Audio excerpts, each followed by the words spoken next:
What's up, everybody? Welcome to Podcast Now. I'm Alex, and in this video, I want to talk about WB Games and a pretty interesting story that was spotted earlier today. So this comes from Timur222, who always does a phenomenal job at finding these kind of hidden gems. So they posted this from an employee at WB Games, and this is a person that's a game design lead. They work in Boston, and they say manager of game design for a new unannounced IP game launching in 2025. And then in terms of what they do, lead designer and PO responsible for the first-time user experience, narrative, quests, and player customization. Now, the first thing to talk about here is what exactly, because they say new unannounced IP game. Now, originally, the way that I was thinking about this, and I actually have recorded this, and I kind of went back and rethought it out. The way that I originally looked at it is that it's a new IP. But I'm starting to think, like, well, new unannounced IP, intellectual property game. So maybe they are talking about something already in existence. I suppose I'm willing to, like, throw a bone out there and say you could potentially read this as two different things, right? Like, it could be a DC product. It could be a Batman or Flash or Aquaman, something that already exists, right? Harry Potter, Wizarding World. Another way you could read this, though, is that it's a new IP, meaning brand new thing. We've never seen it before. I guess the more I'm just reading it over and over and over, I am kind of leaning, okay, maybe it's a property that already exists. So that's one thing, like, could it be Lord of the Rings? Could it be the Wizarding World? Could it be, we already kind of know the pillars of WB, so really, it can't go far beyond that. Yet again, if you read it that it's literally like a new IP, well, aren't they, like, totally against that? They've been pretty against that, in writing and in the, statements that they've provided for a long time. So I don't know, that one, that sounds kind of confusing to me.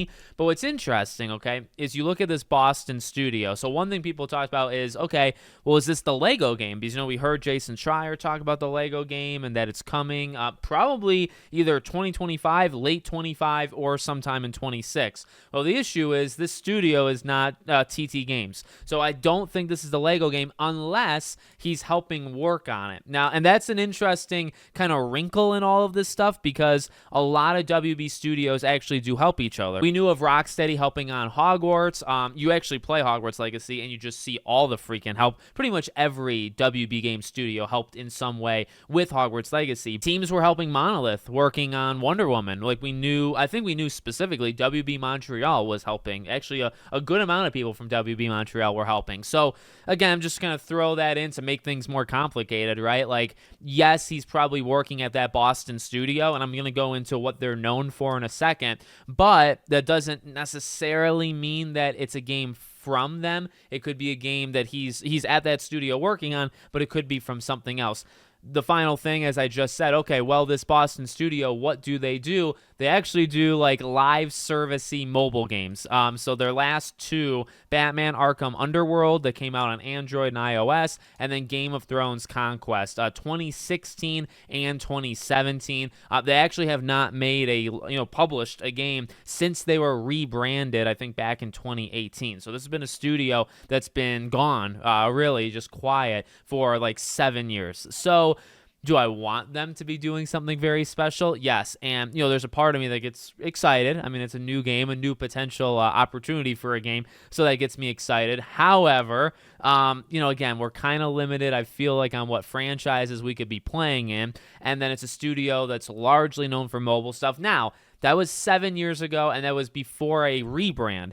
And, I mean, we have games, we have studios that made, like, PS Vita games. I mean, let's go to, like, Bend Studios, right? They make Uncharted Golden Abyss, and then their next game is Days Gone. And that did take, like, 6, 7, 8 years, right? So you can reinvent yourself. You can make one type of game for one platform, and then all of a sudden your next game, given enough time, can be something totally different, right? A whole nother scale. So is it possible they're doing something like extremely big and unlike their past? Yes. In fact, that's hopefully more likely than not. The issue is, by the way, if this were to be announced and it's just literally a mobile game, any kind of anticipation that you might sense from my voice in this video, if they say it's a mobile game, throw it straight out the window. It's, look, people play it. It's a big money maker. It's a big thing that studios have to pay attention to, and publishers, they track this stuff, and you got to have some phone games, right? But just for me, I'm not going to lie to you. I'm not going to go along with something that I'm not actually feeling. I'm not going to pretend like I would be excited for something like that. So hopefully it's not that. Hopefully it's something exciting, but we will see. And if it comes out in 2025, and again, that's what he literally has on his post there in his job description. So that means we'd hopefully see it soon, like next 2-3 months. You'd have to announce it, and it would have to come out in the fall. So whatever it is, we're going to find it out really, really quickly. So let me know what you guys think in the comments. Make sure, as always, you're subscribed to the channel, bell icon turned on, and I hope to see you all on the next one.